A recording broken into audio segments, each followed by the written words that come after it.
Hi there, it's Ros from Scallydandling about the books, and this is a Scallydandling video. What is that? So it's when I talk about my long-term personal challenge to read a book by an author from every country in the world, and I'm doing really well. I'm with this one I'm just about to talk about. I've only got 15 countries left. I've got a book lined up for the last sort of substantial country, Eswatini, formerly known as Swaziland, and then the 14 I've got left are all kind of like little microstates or island nations. So, and a few people who are also doing a kind of round the world reading challenge have asked me if I could do a bit more of a kind of summing up of that, more about different books that I've read, and I promise that I will. But right now, I'm going to talk about A Spare Life by Lidija Dimkovska, written in 2012, translated into English by Christina Kramer, and published in English in 2016. And this is a book from North Macedonia. Now, I always start these videos with usually pointing to this country in question on my globe, but I can't do that because I'm not at home. I'm kitten sitting. See, lovely, adorable, purry kitten that you may hear kind of purring in the background all the way through this. So no globe. So I've got to do my little bit of sort of locating the country for those of us that aren't from that part of the world. Just verbally. So, North Macedonia was the sort of southern part of the former Yugoslavia. And so if you imagine that to the north of it, you have Serbia and Kosovo, which is a nearly country now. And I probably need to read a Kosovan book soon. So that's to the north. To the east, you have Bulgaria. To the south, Greece, and that part of Greece, which is also called Macedonia, a point to which we will return.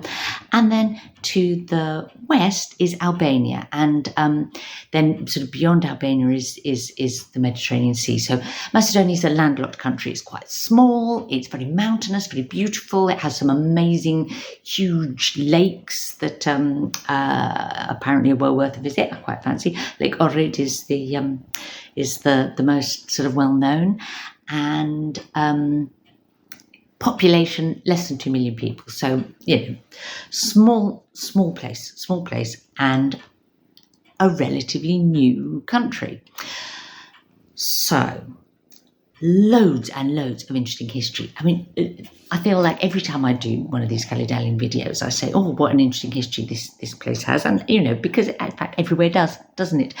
But the name Macedonia has this sort of illustrious past of, if you think of ancient Greece and Philip of Macedon and then his son Alexander the Great, those were the sort of the famous Macedonians.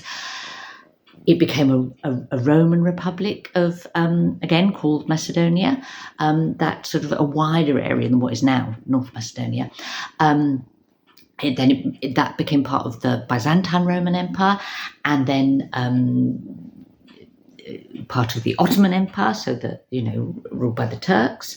But the bit that's now North Macedonia sort of was never existed as a sort of separate nation until relatively recently. It was very much disputed between Bulgaria and Serbia, and meanwhile, the Greeks were busy saying, this Macedonian thing, that's a Greek thing, really, But Macedonian is actually a distinct language. It's very closely related to Bulgarian, to tell you the truth, but a Slav language. And in the 19th century, as the Ottomans, finally are starting to fall apart, then it's really Serbia and Bulgaria that are sort of, pushing, pulling back and forth over what's now North Macedonia. And it only really achieved some sort of although there were Macedonian separatists, Macedonian, people saying, there should be a Macedonia, it only got some sort of stability and formed up in 1945 with the creation of what was the Socialist Federal Republic of Yugoslavia, and that had 6 kind of like member states. Macedonia was one, then there was Bosnia-Herzegovina, Croatia, Montenegro, Serbia, the biggie, and Slovenia up in the north. And within that, all those had sort of a kind of was seen as sort of almost like ethnic national states for different groups. And in Macedonia, certainly today, around 2/3 of the population would see themselves as ethnically, whatever that means, Macedonian, about 1/4 Albanian, and then the rest a whole mixture, including quite a substantial Roma minority. Now, I don't know what you know about the former Yugoslav republic, but obviously it was communist, socialist, but held itself a bit independent of other communist states, and its sort of dictator Tito almost it almost miraculously held together these 6 or more kind of quite distinct areas. Before this, there was never sort of something that you might see as well, in that way as Yugoslavia. It was always sort of, I suppose, riddled with a degree of tensions. But until Tito died, it held together, and then after his death, those 6 states started to sort of pull apart, or the Serbians in particular were trying to sort of still hold it together. And that came to a head in 1990, and in 1991, Slovenia and Croatia succeed, declare their independence, and a little later in that year, so does Macedonia. And that, of course, leads to the horrors of the Yugoslav conflict. Like all civil wars, extraordinarily sort of bitter, cruel, divisive, separated, pulled apart families. But Macedonia, interestingly, was like seen as a bit of an oasis of peace in this. It managed to become independent, without getting caught up in these actual wars, and has sort of kind of ploughed its own path, but was not unaffected by them, because obviously, people had sort of spread all around the former Yugoslavia, and so, everyone had family and connections. And then when the Bosnian conflict, which was particularly awful, happened, a lot of Bosnian refugees came to Macedonia. So, they were not unscathed by this, by the breakup of the former Yugoslavia. And this is absolutely the backdrop to this book. You cannot understand this book, I think, this novel, without having some sense of the recent historical context, because this is, on one level, this is a family story. It's a coming of age novel about 2 conjoined twins, Cerebra and Zlata. They're connected at the head. They share a vein. The book starts in 1984 when they're 12. It finishes in 2012, so 28 years later. But the bulk of the story is set in the years running up to Macedonian independence, and then the sort of the first decade of the existence of the new country of Macedonia, or North Macedonia as it's now called. And I suppose you could see this story as a kind of extended metaphor for the existence and breakup of the former state of Yugoslavia, that federation. You know, it's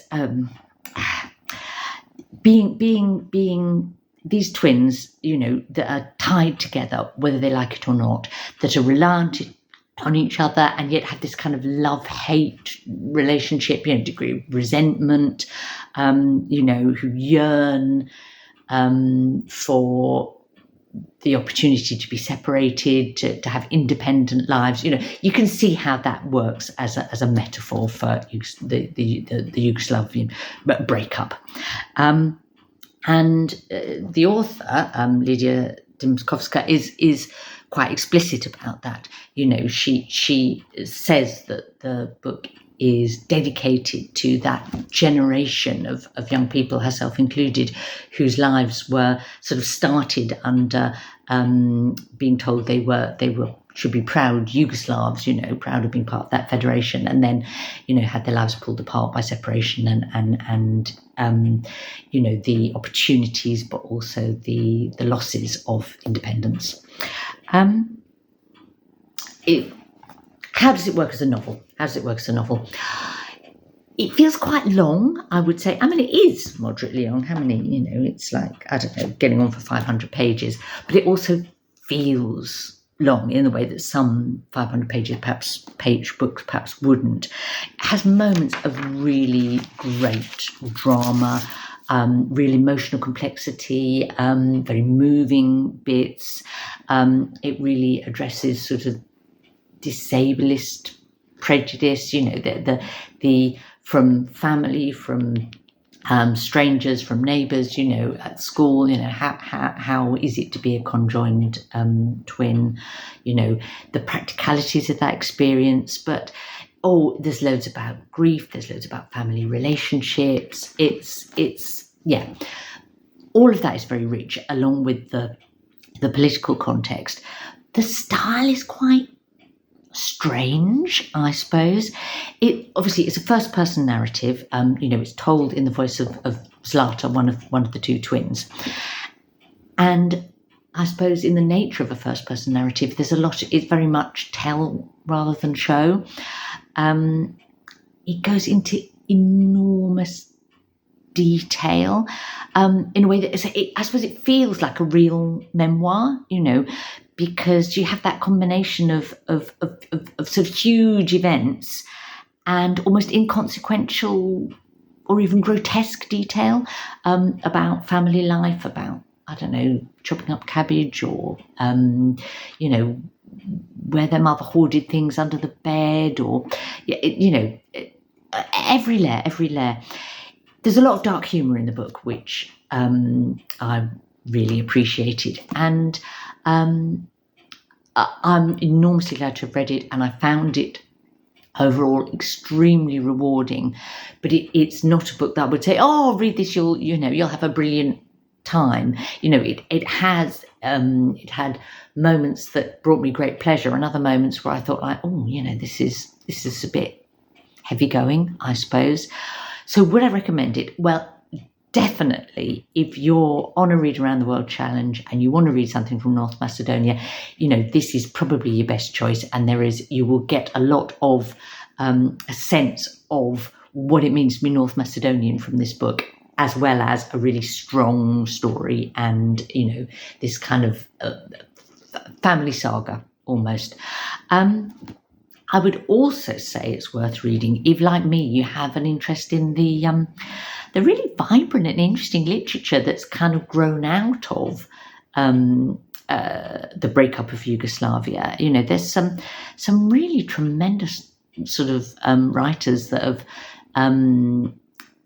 drawn on that experience. And I'm thinking of Dubravka Gresic, Alexander Hemon, Sasha Stanisic, Goran Vojnovic, you know, there's loads. So if that's something that interests you, this is this is one of the key parts of that sort of Yugoslav partition literature. Otherwise, it wouldn't be my top recommendation as a novel if that isn't something that, you know, interests and intrigues you. Has anyone else out there read it? If so, please tell me what you thought. You know, how was it for you? And happy scallydandling.